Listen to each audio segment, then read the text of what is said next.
Oke, Wak, jadi kisah yang aku ceritakan malam ini dikirim sama Wawa aku yang kita sebut aja namanya Edo dari NTT. Halo Edo. Nah, di sini Wak, Edo ini mau menceritakan sebuah kisah horor yang dialami oleh tetangganya sendiri. Kita sebut aja namanya Bang Ican ya. Halo Bang Ican. Dan kejadian ini terjadi pada bulan Oktober tahun 2000 lalu. Memang bukan Edo yang mengalami langsung kejadian ini, tapi dia membagikan kisah ini atas persetujuan Bang Ican. Ya, dan sesuai permintaan dari Bang Edo sama Bang Ican untuk menjaga privasi, maka semua nama dan juga lokasi di cerita ini sudah kami samarkan. Ya, lanjut. Jadi Wak, ceritanya pada suatu malam Bang Ican ini sedang mengikuti ibadah rutin tahunan yang digelar di kampungnya. FYI, masyarakat tempat Bang Ican tinggal ini mayoritas beragama Katolik, Wak. Dan bagi mereka bulan Oktober ini merupakan bulan spesial di mana mereka menjalankan ibadah Rosario untuk memperingati Santa Maria. Sebagaimana tradisi di kampung itu, setiap malam di bulan Oktober warga ini akan berkunjung dan berdoa bersama dari rumah satu ke rumah yang lainnya secara bergantian selama 1 bulan penuh kan. Dan hari itu pada saat kejadian ini kebetulan giliran rumah Edo, Wak, yang dijadikan lokasi doa bersama. Sebelum acara dimulai, Bang Ican udah datang duluan nih ke rumahnya si Edo karena rumah Bang Ican ini betul-betul persis sekali di sebelah rumah Edo, Wak. Dan setelah semua warga berkumpul, sekitar jam 7 malam barulah doa bersama dimulai. Selang 1 jam kemudian, acara pun sudah selesai nih, Wak. Tapi warga yang datang nggak langsung pulang itu. Mereka lanjut lagi nih menikmati jamuan yang memang sudah disuguhkan oleh keluarga Edo sambil ngobrol-ngobrol ringan. Nah, pas jam sudah menunjukkan pukul 9 malam, ibu-ibu sama anak-anak sudah mulai meninggalkan rumah Edo untuk pulang ke rumah masing-masing.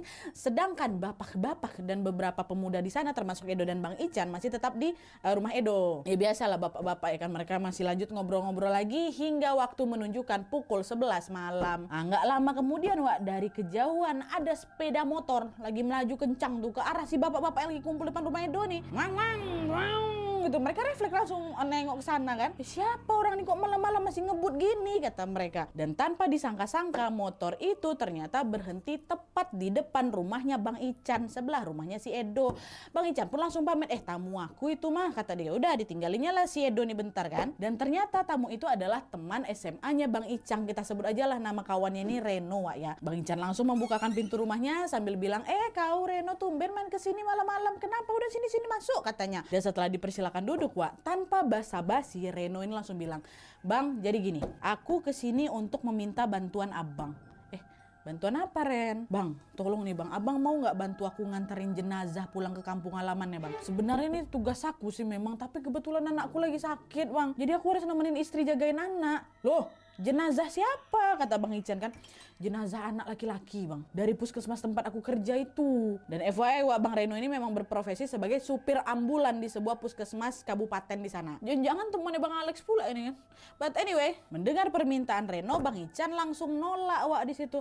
Aduh, maaf kali Reno, kalau ini aku nggak bisa bantu ya Ren. Penolakan Bang Ican ini bukan tanpa alasan, Wak, karena Bang Ican sendiri pun tidak berpengalaman mengemudikan mobil ambulan, nggak biasanya. Dan selain itu juga jarak tempuh menuju ke kampung halaman si jenazah ini bisa dibilang cukup jauh, sangat jauh malah. Bang Ican nggak mau ngambil resiko, apalagi pada saat itu sudah larut malam. Tapi Reno terus tuh, Wak, memohon kepada Bang Ican, tolonglah Bang, aduh macam mana nih, kasihan jenazah tuh anak kecil loh Bang. Saya juga nggak bisa ninggalin anak saya, istri saya macam mana nanti sakit kalau ada apa-apa macam mana. Karena dipush terus kan, ya udahlah Bang Ican pun jadi kesian. Akhirnya Bang Ican bilang, oh ya udahlah sinilah biar aku aja yang ngantar. Katanya, betul Bang ya ampun makasih banyak Bang ya, semoga Tuhan yang membalas kebaikanmu, kata Reno. Dan setelah mengiyakan permintaan Reno, Bang Ican pun berpamitan lawak sama istrinya kan.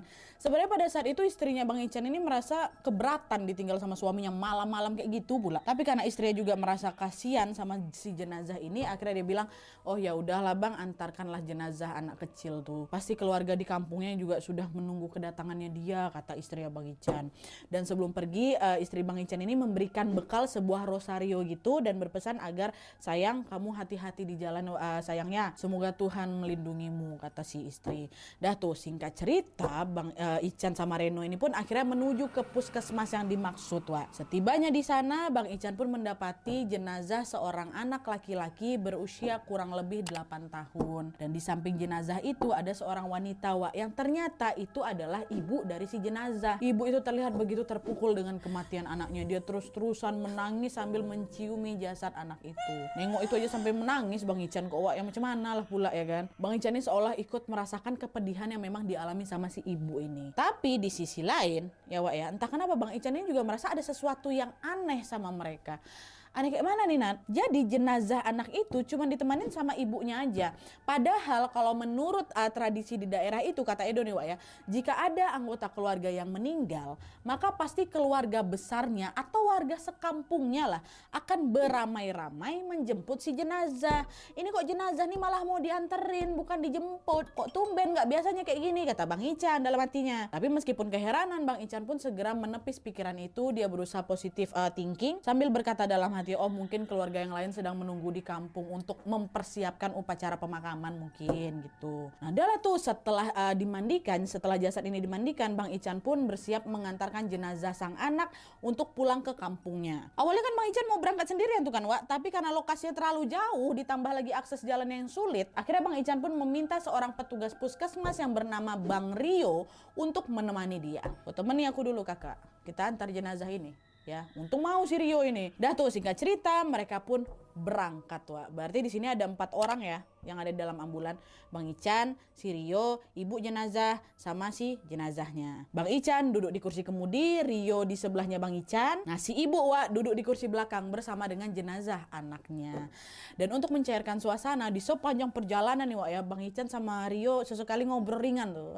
Gini pokok ngobrol lah. Tapi mereka nggak ngajak ngobrol ibu belakang itu Wak. Kenapa? Karena sejak di puskesmas tadi sampai udah masuk dalam mobil Wak, ibu itu masih terus-terusan nangis, masih terus-terusan menangisi meratapi kepergian anaknya ini. Bang Ican pun jadi ngerasa nggak enak hati gitu loh Wak kalau tiba-tiba ngajak ibu ini ngobrol. Bang Ican macam udahlah biarin aja lah, namanya juga lagi sedih, biarkan dia puas-puas dulu sama anaknya. Dah Bang Ican pun melajukan mobil itu dengan sangat hati-hati menembus kegelapan malam. Lambat laun suasana di mobil itu menjadi hening Wak. Bang Ican sama Rio udah nggak lagi cakap-cakap nih. Yang terdengar hanyalah suara hembusan angin dari luar. Mereka diam Wak, sambil terus menikmati perjalanan hingga akhirnya tidak lama kemudian Bang Ican menyadari kalau suara tangis sang ibu di belakang sudah berhenti. Bang Ican langsung ngebatin, oh mungkin si ibu ketiduran, kasihan kali ibu ini udah terlalu lama nangis, kecapean, tidurlah dia, ya kan? Nah karena nggak ada lagi yang bersuara, mereka udah nggak ngobrol, ibu itu udah berhenti nangis, suasana makin hening lagi lah. Dan di tengah keheningan itu aku merinding Wak.